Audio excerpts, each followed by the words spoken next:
now we come to that very, very sad part. Ladies and gentlemen, here we go. I have to share this with you, and this is one of those serious points. The single person that is most likely to hurt you is your spouse.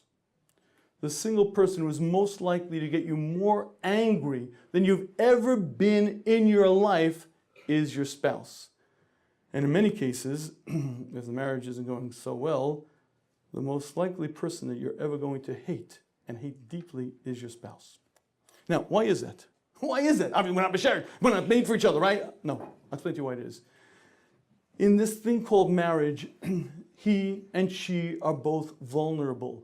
You see, when he's late, she's late. When she's sloppy, it reflects on him. And not just are you vulnerable, not just are you together, you're together in this in a very real way. You're very different in nature, very different in temperament. And in the heavy traffic of life, as kind as you might be, as sensitive as you might be, it just can't be that you're not going to say some things that hurt your spouse. It's just not going to happen. In the heavy traffic of life, you don't realize, you don't think about it, but you're going to say things that hurt your spouse, that bother your spouse, and then you have to know the great, great lesson of how to make up and move along. You see, let's even assume that you learned lessons of communication and you know how to communicate well. But at the end of the day, he got upset, she got insulted, and you're now at the point where you have to apologize. So here we go. Let me start with an observation first. A man who knows that he's wrong and apologizes is an honest man. Never. A man who thinks that he's wrong and apologizes anyway is a wise man. A man who knows he's right and apologizes is a married man.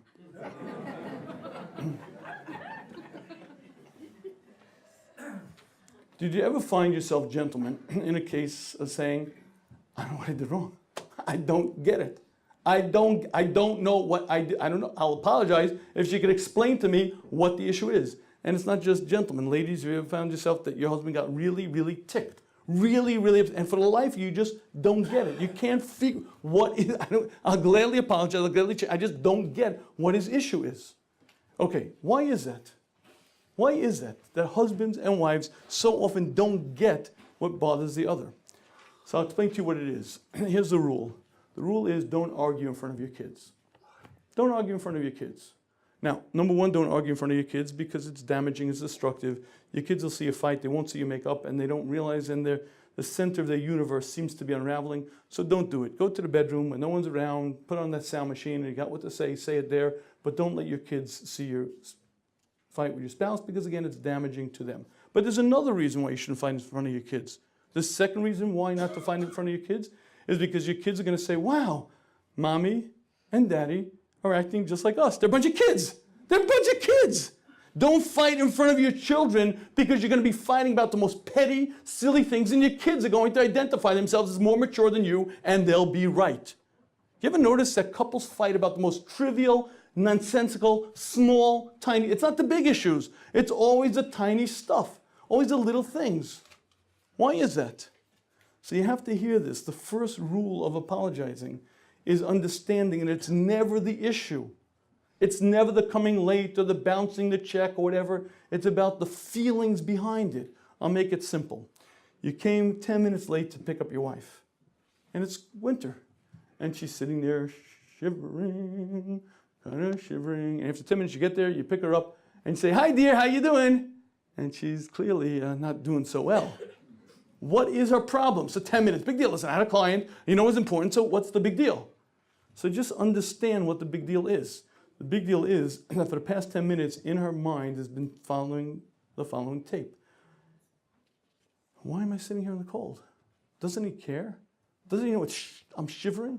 Doesn't he know it's very, very cold? Doesn't he care about me? Doesn't he even concern him? It doesn't concern him at all. The guy just doesn't care. He just doesn't care whatsoever. And when she walks into the car, it's not the 10 minutes. It's never the issue. It's the feeling behind it. And if you don't know why you're apologizing, what you say to your spouse are these words. I feel terrible that I hurt you. It's clear that I hurt you. I feel terrible. And by the way, if you really don't know, you say to your spouse, listen, I've done things wrong before. I feel terrible. Clearly, I've done something wrong here. Please let me know what it is. Please help me know. But you say the words, I've done things wrong before. Maybe I've been wrong here as well. Please let me know. And maybe, if you have a good relationship, your spouse will allow you to know the issue behind the issue, because it's never the 10 minutes late or the socks on the floor or the bouncing the check or the whatever. It's always the feelings behind it. And so the first rule is that don't ever get stuck on the issue, because the issue isn't the point. And the reason why couples fight about tiny little trivial points is because it's not the trivial point. You know, couples say like this, I'll take it, you do it, all right, baby, here, you have it. And it never settles the issue exactly, right? Why? Because it's not the issue. It's always the underlying feelings. Okay, so here's rule number 2. Rule number 1 about apologizing is that it's never the issue, it's always the underlying feelings. Rule number 2 is as follows. If you come into my office, you'll see svarim wall to wall. I have nothing on the walls basically other than svarim. Yet I used to have one small gold-framed certificate that remained for quite a number of years right on my svarim in open display. It was a certificate of something I was hugely proud of. What was it? I was driving on the highway, and a highway officer stopped me, and he said, do you know why I pulled you over? And I said, officer, I was speeding. Officer, I want you to know I'm a law-abiding citizen. I try to stick with the speed limit. I was speeding, and there's no excuse. The guy stood there and said, huh? Huh? Now keep in mind, he's a highway policeman, right? He's heard more excuses than a 6th grade teacher about homework, right? And I just said the words, I was speeding, and there's no excuse. After about a minute or more, he asked me for my license, registration, went into his car, looked up my computer, hand wrote a citation, warning about going over this, didn't give me a ticket, warning going over the speed limit. I put that in a gold frame and I put it on my study wall. Why? Because it took me 20 years of learning Musar to say the words, I was wrong and there's no excuse. But, no, I was wrong. I was wrong and there's no excuse. Okay, ladies and gentlemen, the biggest problem with apologizing is saying you're wrong, but that's not as bad as the next part. What happens when you apologize to your spouse? Let's deal with the coming late case, right? Okay, so he comes 10 minutes late, and finally she comes in the car, and finally he gets it that, again, it's not the issue, but she's a little bit hurt, right, about the fact that she was waiting. And he says, listen, honey, I just want you to know I feel terrible. You're out there. I know my job is to be the provider and to take care of you, to protect you. I feel bad that I let you down, but I just want you to know, listen, I had a big client, and it was a real big deal, and the reason I did it was because X, Y, and Z. You know what he just did?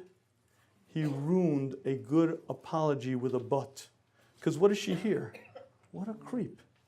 Not just bad enough that he left me standing there alone, he's telling me now he's justified. He's telling me his client is more important than me. His client counts. So what's she going to say? She's going to say, well, you know, I was very cold and I was sitting there shivering. And what's he going to hear? He's going to hear her complaining about the fact that she was there waiting 10 minutes, shivering, and the client that he just told him about that's so important isn't really important to her. And he's going to say, she's going to say, and before you know it, it escalates out of control. Don't ruin a good apology with a but. There's no excuse. I feel terrible. I hurt your feelings. And then you, excuse my saying it again, shut your mouth. Be quiet. I made a guy, Bali Guzma, 100 times. It was a real rough Shalom Bayis situation. I made him apologize 100 times. I told him, you must say these words over and over and over and over. I don't care what, just no buts. I am sorry. He said it 100 times. Baruch Hashem, in the end, she heard, and it changed it. Please don't ruin a good apology with a but. I'm sorry, and there is no excuse. And if you don't know what it is, you hurt your spouse's feeling. Did you want to? Did you intend to? And the more hurt they are, the more you have to understand it's not the issue. And when you get to a point when you really, really see that your spouse is genuinely hurt, you have to begin digging into their world. And you have to say to your spouse, I feel terrible that I hurt your feelings. Help me understand a little bit better what it is, help me understand, and don't answer back. And now, if you think apologizing is difficult, what about the other side? The other side is accepting an apology. Your wife messed up, your husband messed up, and they come and apologize. What do you do at that point? You graciously, with a smile, say, I get it. Probably he's not a creep. Probably she's not callous. And probably she didn't do it to hurt me, to intentionally do it. And you have to learn to accept it graciously. Apologizing is a huge, huge step forward in all human relations, especially in a marriage, because without fail, every one of us does things to hurt our spouse. Every one of us says things that are inappropriate, some large, some small. And if you don't know how to apologize, and if you don't know how to accept an apology, you're in deep trouble. This is what I call the 10th really dumb mistake that very small couples make. They don't know how to communicate, and they don't know how to make up and move on. And making up and moving on means I recognize what I did wrong. It's not the issue, it's the underlying feelings, and I apologize for it. I feel terrible.